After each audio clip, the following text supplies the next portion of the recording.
Assalamualaikum warahmatullahi wabarakatuh. Hamdan wa syukran lillah. Salatan wa salaman ala Rasulillah sallallahu alaihi wasallam wa ala alihi wa ashabihi ajma'in, amma ba'du. Para sahabat, saya akan menceritakan kisah para sahabat Nabi. Di antaranya sahabat Nabi yang bernama Zahid. Beliau seorang pemuda yang iman dan takwanya kuat. Beliau sahabat Nabi, seorang pemuda yang sudah usia lanjut namun belum juga menikah. Dia adalah seorang pejuang, mujahid yang senantiasa bersama Rasulullah SAW. Dalam kisah ini judulnya adalah Tersingkapnya Betis Bidadari. Pada zaman Rasulullah SAW, hiduplah seorang pemuda yang bernama Zahid. Beliau umur 35 tahun, namun belum juga menikah. Dia tinggal di Sufah, itu teras masjid Madinah. Ketika sedang mengasah pedangnya, tiba-tiba Rasulullah SAW datang dan mengucapkan salam. Zahid kaget dan menjawabnya agak gugup. "Wahai saudaraku Zahid," kata Rasulullah, "selama ini engkau sendiri saja." Rasulullah SAW menyapa Zahid. "Allah bersamaku ya Rasulullah," kata Zahid. Jawabnya sambil tertunduk, tak kuasa melihat karismatik wajah Rasulullah. "Maksudku, kenapa engkau selama ini membujang saja?" kata Rasulullah. "Apakah engkau tidak ingin menikah?" sambung Rasulullah SAW. Kemudian Zaid menjawab, "Ya Rasulullah, aku ini seorang yang tidak mempunyai pekerjaan tetap dan wajahku tak tampan. Siapa yang mau dengan diriku ya Rasulullah?" "Asal engkau mau, itu urusan yang mudah," kata Rasulullah SAW sambil tersenyum. Kemudian Rasulullah SAW memerintahkan sahabatnya untuk membuat surat yang isinya adalah melamar wanita yang bernama Zulfah binti Sa'id, anak seorang bangsawan Madinah yang terkenal kaya raya dan terkenal sangat cantik jelita. Anak Sa'id ini. Setelah surat itu selesai ditulis, selesai dibuat, maka Rasulullah memberikan surat tersebut kepada Zahid dan memerintahkan agar segera mendatangi rumah Sa'id dan menyerahkan surat lamaran tersebut kepadanya. Disebabkan di rumah Sa'id sedang ada tamu, maka Zahid setelah memberikan salam kemudian memberikan surat tersebut dan diterima di depan rumah Sa'id. Artinya tidak masuk, hanya di depan rumah Sa'idnya saja. "Wahai saudaraku Sa'id, aku membawa surat dari Rasulullah yang mulia diberikan untukmu saudaraku," kata Zahid. Zahid menyerahkan surat untuk Sa'id. Sa'id pun menjawab, "Wah, ini adalah suatu kehormatan buatku." Karena apa? Surat titipan dari Rasulullah. Itu adalah merupakan bentuk kehormatan bagi siapapun sahabat Nabi. Terus masuk di sini adalah Sa'id. Lalu surat itu dibuka dan dibacanya. Ketika membaca surat tersebut, Sa'id agak terperanjat. Karena tradisi Arab, perkawinan yang selama ini biasanya seorang bangsawan harus kawin dengan keturunan bangsawan. Dan yang kaya harus kawin dengan orang kaya juga. Akhirnya Sa'id bertanya kepada Zahid, "Wahai saudaraku, betulkah surat ini dari Rasulullah?" Zahid menjawab, "Apakah engkau pernah melihat aku berbohong?" Dalam suasana yang seperti itu, Zulfah datang dan berkata, yaitu putri Sa'id, "Wahai ayah, kenapa sedikit tegang terhadap tamu ini? Bukankah lebih baik dipersilakan masuk?" "Wahai anakku, ini adalah seorang pemuda yang sedang melamar engkau supaya engkau menjadi istrinya," kata ayahnya, yaitu Sa'id. Di saat Zulfah melihat Zahid, sambil menangis ia berkata, "Wahai ayah, banyak pemuda yang tampan dan kaya raya, Semuanya menginginkan aku. Aku tak mau dengan dia, ayah. Zulfah merasa dirinya terhina karena yang melamar adalah Zahid, seorang yang miskin. Sehingga si Zulfah merasa dirinya terhina karena biasanya banyak pemuda-pemuda kaya, pemuda-pemuda tampan yang melamar dirinya pun ditolak. Apalagi ini Zahid, orang yang miskin dan wajahnya tidak tampan. Maka Said berkata kepada Zahid, "Wahai saudaraku, engkau tahu sendiri anakku tidak mau. Bukan aku menghalanginya, dan sampaikan kepada Rasulullah bahwa lamaranmu ditolak." Kata Said, ayah daripada Zulfah. Mendengar nama Rasulullah disebut ayahnya, Zulfah berhenti menangis dan bertanya kepada ayahnya, "Wahai ayah, mengapa membawa-bawa nama Rasulullah?" Akhirnya Said berkata, "Lamaran kepada dirimu ini adalah perintah Rasulullah." Zulfah kaget, kemudian beristighfar beberapa kali. Astaghfirullahaladzim, astaghfirullahaladzim, astaghfirullahaladzim. Membaca istighfar sampai 3 kali. Ia menyesal atas kelancangan perbuatannya itu, atas kelancangan ucapannya itu. Seketika ia berkata kepada ayahnya, "Wahai ayah, kenapa tidak sejak tadi ayah berkata bahwa yang melamar ini adalah Rasulullah? Kalau begitu segera aku harus dinikahkan dengan pemuda ini, karena aku ingat firman Allah dalam Al-Quran surat An-Nur, innama kana qaulal mu'minina idza du'u ila Allahi wa rasulih liyahkuma bainahum ayyaqulu sami'na wa ata'na wa ulaika humul muflihun." Sesungguhnya jawaban orang-orang mukmin bila mereka diminta Allah dan Rasulnya agar Rasul yang mengadili, mengambil keputusan di antara mereka, ucapan yang muncul hanyalah kami mendengar dan kami patuh taat, dan mereka itulah orang-orang yang beruntung. Quran surat An-Nur ayat 24. Ayat 51.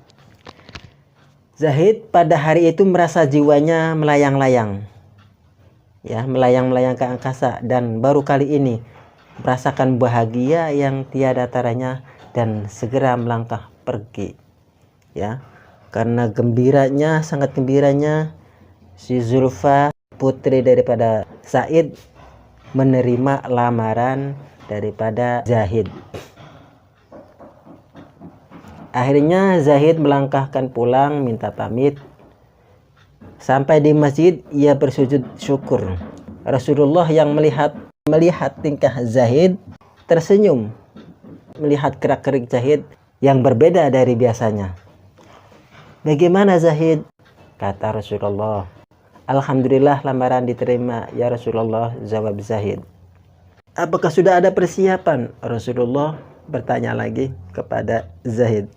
Zahid pun menundukkan kepala sambil berkata, "Ya Rasulullah, aku tidak memiliki apa-apa." Akhirnya Rasulullah menyuruhnya pergi ke beberapa sahabat untuk membantunya mendapatkan uang untuk menikah. Setelah mendapatkan uang yang cukup banyak, Zahid pergi ke pasar untuk membeli perlengkapan perkawinan. Tak lama kemudian, setibanya di pasar, bersamaan itu pula ada pengumuman jihad. Ada pengumuman jihad untuk perang melawan orang kafir yang mau menyerang masyarakat muslim Madinah. Zahid mulai bingung untuk menentukan sikap, menikah atau berjuang demi agama Allah. Akhirnya dia mencoba kembali lagi ke masjid. Ketika Zahid sampai di masjid, dia melihat kaum muslimin sudah siap-siap dengan perlengkapan senjata. Zahid bertanya, "Ada apa ini?" Sahabat menjawab, "Wahai Zahid, hari ini orang kafir akan menghancurkan kita. Apakah engkau tidak mengetahui?" Zahid beristighfar beberapa kali sambil berkata, "Wah, jika begitu, uang untuk menikah ini akan aku belikan baju besi dan kuda yang terbaik. Aku lebih memilih jihad bersama Rasulullah dan menunda pernikahan ini." Para sahabat menasihatinya, "Wahai Zahid, nanti malam kamu berbulan madu, tetapi engkau malah hendak berperang." Zahid menjawab dengan tegas, "Hatiku sudah mantap untuk bersama Al-Mustafa Rasulullah pergi berjihad. Lalu Zahid membacakan ayat Al-Quran di hadapan sahabat Nabi. Qul in kana abaukum wa abnaukum wa ikhwanukum wa azwajukum wa ashiratukum wa amwalun iqtaraftumuha wa tijaratan takhshawna kasadaha wa masakin tardawnaha ahabba ilaikum minallahi wa rasulih wa jihadin fi sabilihi fatarabbasu hatta ya'tiyallahu bi amrih wallahu la yahdil qaumal fasiqin. Surat At-Taubah ayat 23. Yang artinya, katakanlah, jika bapak-bapak, anak-anak, saudara-saudara, istri-istri, kaum kerabatmu, harta kekayaan yang kamu usahakan, perniagaan yang kamu khuatiri kerugiannya, dan rumah-rumah tempat tinggal yang kamu sukai, itu semua lebih kamu cintai daripada Allah dan Rasul-Nya dengan berjihad di jalannya, maka tunggulah sampai Allah mendatangkan keputusannya. Dan Allah tidak memberi petunjuk kepada orang-orang fasik. Akhirnya Zahid maju ke medan pertempuran dengan hebatnya. Beliau bertempur, banyak dari kaum kafirin tewas di tangannya. Dan pada akhirnya beliau mendapatkan syahid, gugur di medan peperangan, gugur demi membela agama Allah dan Rasulullah. Peperangan telah usai, kemenangan direbut oleh Rasul dan pasukannya. Senja yang penuh dengan keberkahan, ketika Rasulullah memeriksa satu persatu yang telah gugur di jalan Allah sebagai syuhada Allah Azza wa Jalla, nampak dari kejauhan sosok pemuda yang bersimbah darah dengan luka bekas sasatan pedang. Rasulullah menghampiri jasad pemuda itu sambil meletakkan kepalanya di pangkuan manusia agung ini. Habibullah memeluknya, yaitu Rasulullah SAW, sambil menangis terseduh-seduh. Kata Rasulullah, bukankah engkau ya Zahid yang hendak menikah malam ini, tapi engkau memilih keridhaan Allah, berjihad bersamaku. Tak lama kemudian Rasulullah tersenyum. Dalam keadaan Rasulullah memangku Zahid sambil menangis, tak lama kemudian Rasulullah tersenyum sambil memalingkan muka ke sebelah kiri karena malu. Disebabkan karena ternyata sesosok bidadari cantik dari surga menjemput ruh mulia pemuda ini. Dan tak sengaja gaunnya tersingkap hingga betisnya yang indah terlihat. Ini yang membuat Rasulullah malu. Rasulullah berkata, hari ini Zahid berbulan madu dengan bidadari yang lebih cantik daripada Zulfa. Lalu Rasulullah membacakan Al-Quran.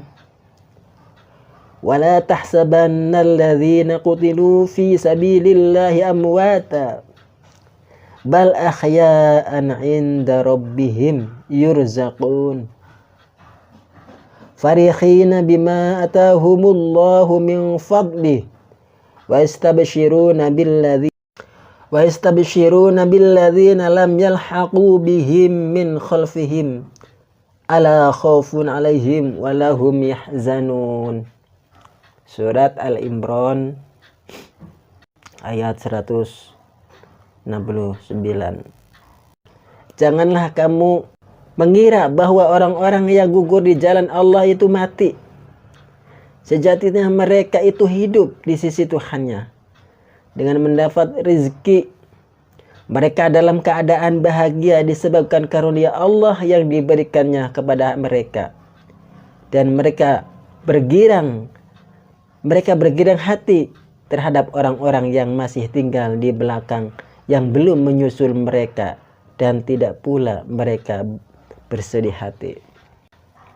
Pada saat itulah para sahabat meneteskan air mata, dan Zulfah pun berkata, ya Allah, alangkah bahagianya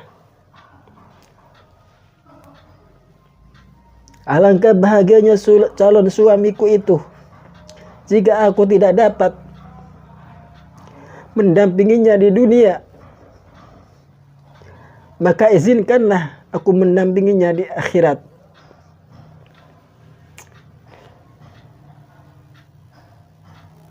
Demikianlah sedikit kisah tentang seorang muzahid yang bernama Zahid. Beliau gugur di medan pertempuran ketika hendak menikah. Dia memilih untuk berperang. Semoga ini dijadikannya sebuah ibarah ya. Dijadikan sebuah gambaran untuk kita bisa introspeksi diri. Agar kita bisa mengutamakan mana kepentingan dunia dan mana kepentingan akhirat. Semoga ada manfaatnya. Semoga kita semua Allah tetap senantiasa anugerahi kita keimanan dan kemenangan dalam hati dan amal kita. Kesuksesan dan keselamatan dalam menghadapi hidup dan kehidupan ini. Amin ya rabbal alamin. Wassalamualaikum warahmatullahi wabarakatuh.